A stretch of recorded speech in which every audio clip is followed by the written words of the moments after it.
Not too many people can say they know the inner workings of the Toronto Police Service, how they operate, what they do daily, behind closed door meetings, bonuses and perks. Corruption, you ask? You decide. This video scratches the surface of what people should know but don't. It's Mad Lab Press. Okay, so let's begin. The Toronto Police have 4 platoons. Now, if you don't know what a platoon is, I'll put the description up here on my screen.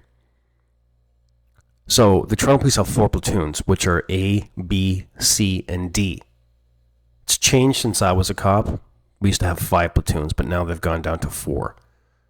So on any given platoon, there are several officers that start their shifts at different times throughout the day.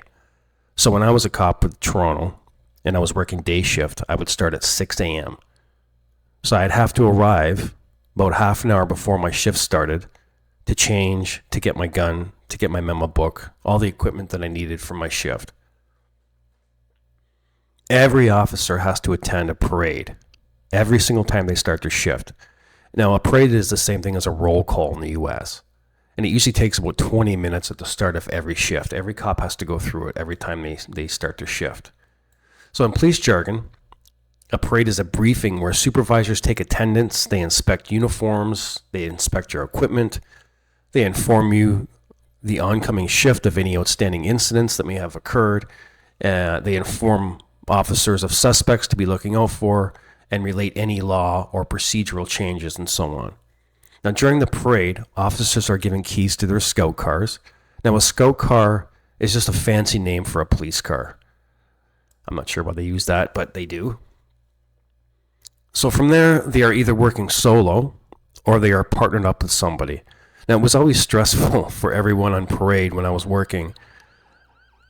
You get stuck with a partner, usually when you're working afternoon shift or night shift.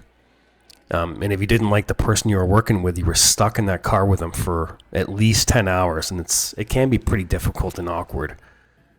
So from there, officers would grab their equipment, shotguns, assault rifles, and head out on the road.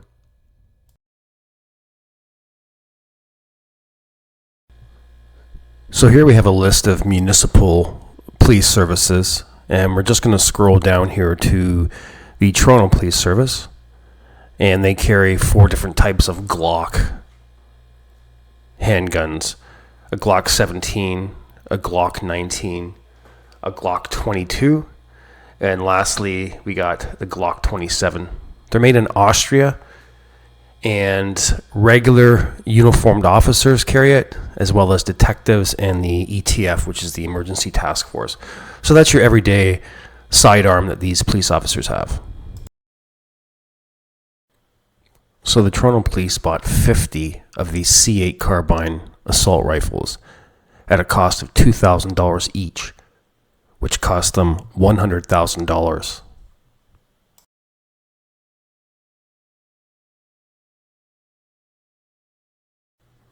Now this is a less lethal shotgun. As you can see, it's orange and it has less lethal on the handle. And they fire like a beanbag kind of round that when it hits you, it really does some damage, but it doesn't kill you.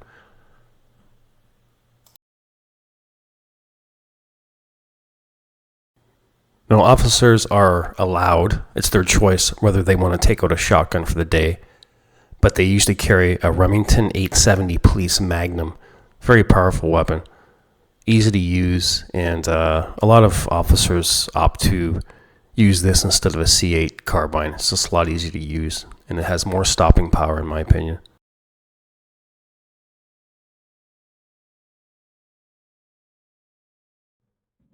So what we have here is a Ford Explorer. It's an all-wheel drive car.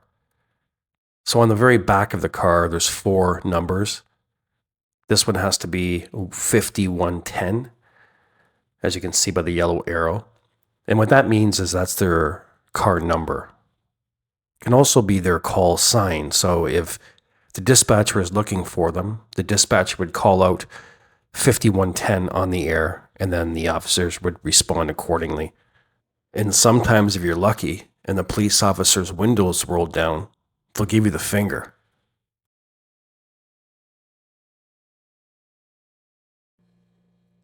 What we have here is your typical Toronto police polyester monkey suit. They are horrible to wear. The entire thing is polyester. They itch. They stink after a couple days if you don't wash them. You have to wash it pretty much every day for it not to stink. You get, I think it's 3 or 4 pairs of pants a year, as well as 4 short sleeve shirts, 4 long sleeve shirts. And the differences between ranks is that this guy here, Officer or Police Constable Evans from 51 Division, we all know him. At the side of his pants here, or on his pants, is a red stripe. That means that he is just a police constable. The bulletproof vests they wear are Velcro, and they are horrible. They don't fit very well, and they're cheap. They are always fraying. So it's a very cheap outfit. And as you can see on his left upper arm is the Toronto Police logo. They used to wear what was called a forage cap, which was looked like the Nazi hats from World War II. Now they're wearing the baseball hats with their badge number on the front of the baseball hat. So the cop to the right, you're going to see that he's got his bulletproof vest on. It's hard to see the Velcro, but it wraps around your stomach. To the lower left in the pouch, that's his radio, which is hooked up to the mic, which is on his left-hand shoulder. When I was a cop, they used these same radios, and they're garbage. The reception when you go down one level to the TTC is almost non-existent, so they hardly have any signal down in the TTC stations. Then you'll see in the middle, it's probably some rubber gloves. The other pouch is empty. He's got his body cam on in the middle of his chest. He's got his mag holder, which is his 2 Glock magazine holders, bullets, in that little pouch on his right hip. And then the yellow thing on his left hip is a taser. Now, this is your typical police boot. They're allowed, I believe it's 1 pair every 2 years. They're free, comes with the uniform. A lot of cops hate these boots because they're not that comfortable. So they end up buying their own boots, which cost hundreds of dollars. Like these are like $300-$400 for these boots. But these ones are garbage. I don't like them, never have. So this is your rank structure within the Toronto Police. So it starts off with constable, and you have 4th class, which is brand new. They're on 6-month probation. After that, they go to 3rd class, 2nd class, and 1st class. From there, you get to be a sergeant, which is the 3 stripes or chevrons on your shoulders, and they're called epaulets. From sergeant, you go to staff sergeant, and it's the same as a sergeant, except they have the crown on the top. They're above the sergeant, obviously. Then you have the inspector, staff inspector, superintendent, staff superintendent, deputy chief of police, and the chief of police. Now, every single division in the city of Toronto has to have an inspector. They run the station. I would say half of them are pretty useless, have no idea what they're doing, DEI hires, and it's pretty pathetic. And just all the upper ranks is just, now it's just pathetic. It really is. But this is their ranking structure, and when you start hitting the gold on the epaulets, then that's the higher ranking officers. So some of you might not know this, but when you're a constable, whether it's 4th, 3rd, 2nd, or 1st class constable, you have a red stripe on your pants. Anything above constable, they wear these pants, which is, black cargo pants, and then they have the black stripe going down. So anything above constable, if you're ever out on the road and you want to identify between who is who, whether it's a constable or a sergeant or a supervisor, you'll know as soon as you look at that officer, if he's wearing a red stripe down his pants, that's a constable. Anything above a red stripe with a black stripe is a sergeant and above.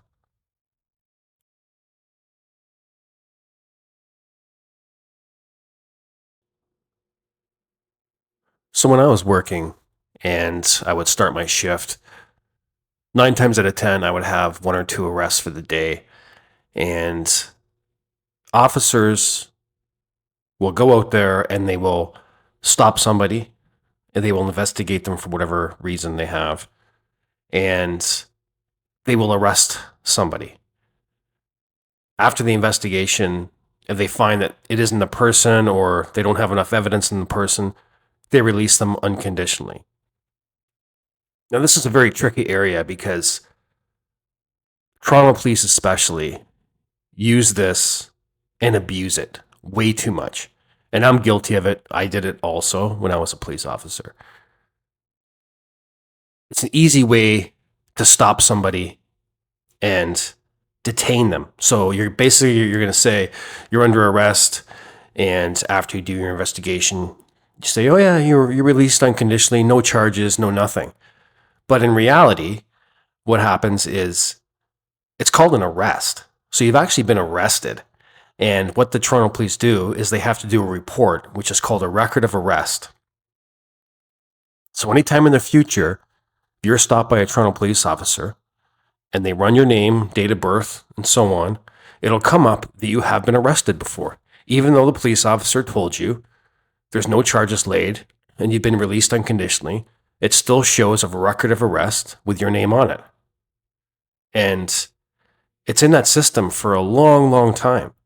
So the police are judging you based on your past record with the police, even if it's an arrest that you've been released unconditionally, where you had nothing to do with it, you're completely innocent, it still shows that you were arrested.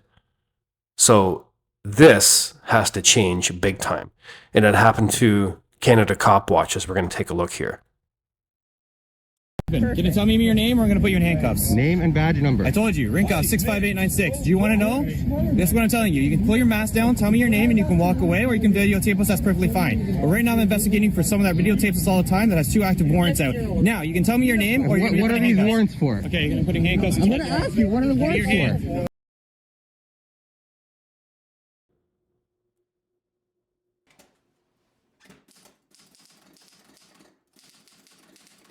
So when it comes to this topic, I'm actually very well versed in it. It's something I did for 4.5 years in the Toronto Police. And I was a CISU officer, which means it's CISU, Community Investigative Support Unit. That's basically a report officer. So I would sit at the station, and anybody who called in wanted to do a report, I would take the report form either by phone or in person. Now, when I took these reports, I wasn't the one investigating them. I would just do the report. That report gets sent off to our detective bureau inside the station. They investigate that. So when you do a report, there's a long chain that it goes down until it gets investigated, if it does at all. And I'm only talking from my experience.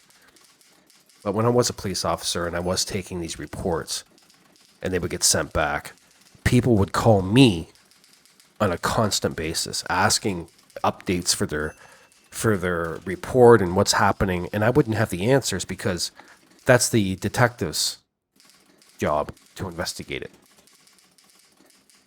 And once again, in my opinion, it was rare that they investigated small occurrences like petty thefts, porch pirates, when they steal your Amazon packages, whatnot.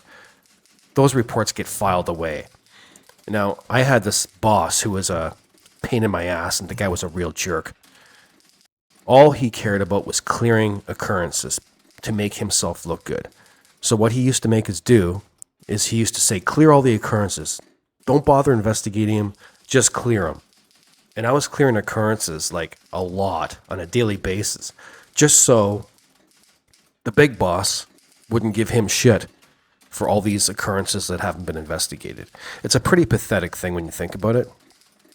A lot of people want answers and want to know what's going on with their case and their report, and we just wouldn't have the answers. So all we would do is basically put that report away in the vault and never look at it again.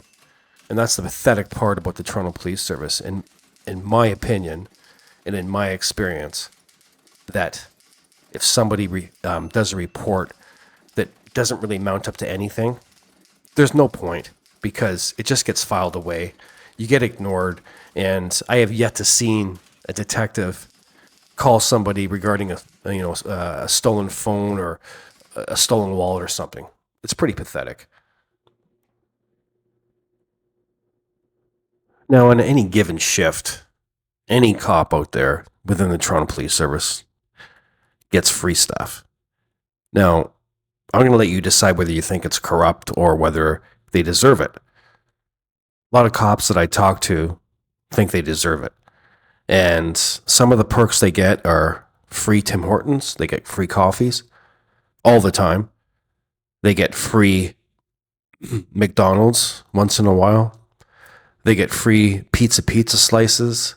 They get free TTC for life and free GO Train for life, among a lot of other things that I don't even want to bring up.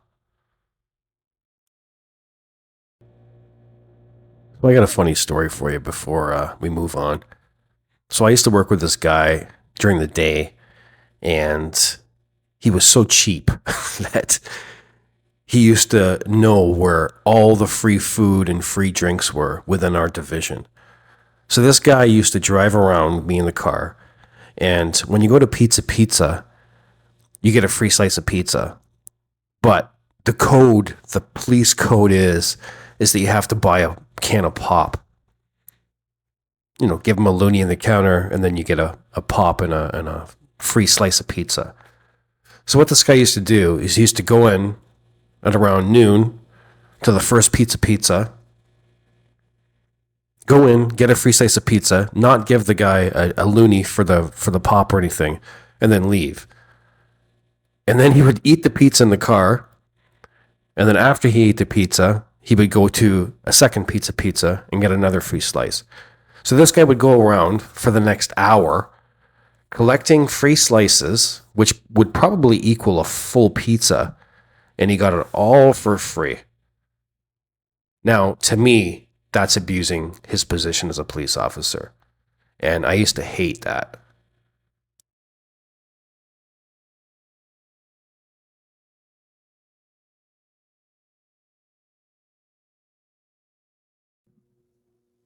You know, when I was a cop, one of the things that ticked me off the most was when I used to see my partner or somebody I work with give somebody a ticket, what speeding ticket or whatever. It's called a Provincial Offenses ticket or a POT. And some of these guys I work with would go crazy throughout the day giving provincial offenses tickets because they get court out of it on their days off.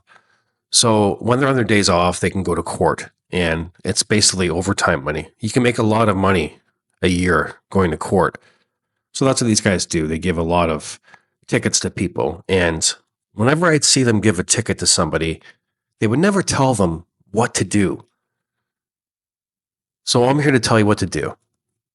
So if you receive a ticket from a Toronto police officer or any officer in the Toronto area, you're going to go down to 60 Queen Street West, which is here. It's a big brown building right on Queen Street, heart of downtown Toronto, and you're going to walk in to the front doors. Now, when you walk into the front doors, you're going to see court officers and a little booth where they sit. Right ahead of you, you're going to go up, 6 or 7 stairs to get there.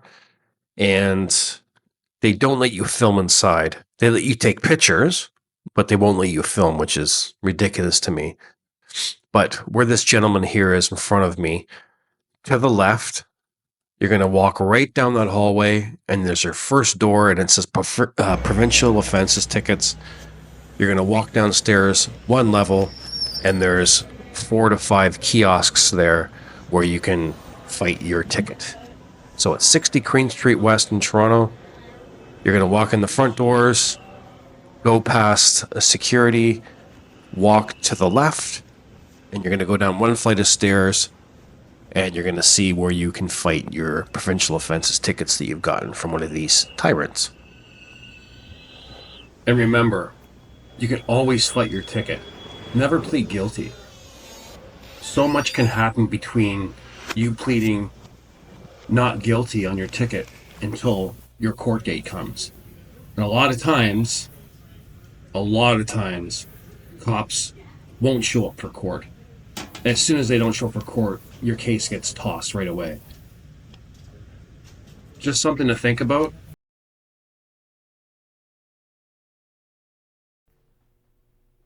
Now, every single police officer in Canada is given a memo book. And in this memo book, they write everything that happens to them during the day. Whether it's a call or it could be anything. They have to write it in their memo book. And these books are quite small. They have numbered pages. And I've seen, in my own experience, a few officers, if they get in shit for something, they rewrite their memo book, which is highly illegal. But they do. So if they wrote something on an arrest that they had, and it gets investigated by SIU, say, they'll rewrite the entire book and add in what they wanted to write in the first place. And that's a huge no-no. Now, as you can see with the red circle, these memo books are numbered pages. So if you ever get arrested or you want disclosure of an officer's memo book, check every single page. Every single page has to be there, from 1 to however many pages they have in the memo book. If one is missing, then you know why. Now you'll see in every single memo book that a police officer has, in the back, there's pages dedicated to information that you can choose from. And these are called 10 codes. So if you ever hear a police officer saying, yeah, 10-4, 10-4 means acknowledgement. You've acknowledged a dispatcher and you're free. You can take a call. And a lot of times people, when they get pulled over, a lot of police jargon they speak, you really don't know what they're talking about. So it's pretty easy to memorize this 10 code book. And they also have, like, if a person has a history with police or is violent, they'll refer to them as 1066, which means special interest police or a surveillance person. It's called SIP on the CPIC return in their cars. So you can just go down through the list here. There's 2 pages of it. 10-100 is a bomb threat or a bomb scare. It's just good knowledge to have if you ever get pulled over by a police officer.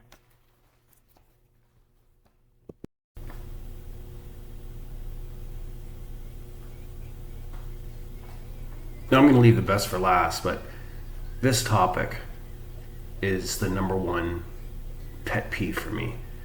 And whenever an officer, especially parking enforcement officers, they would call for an assist, which means that they would call over the air that they need help badly. And you know what? A lot of times they did. Not so much parking enforcement because they're a bunch of pussies, but I'm talking about police officers if they get attacked or something like that. They do need an assist. We all rush to the scene. But some of these guys call for an assist when it's not needed.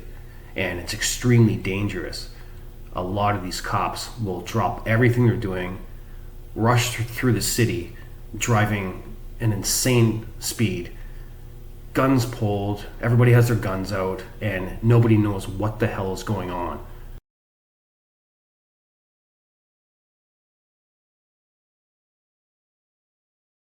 Why, thank you, Pepper Boy.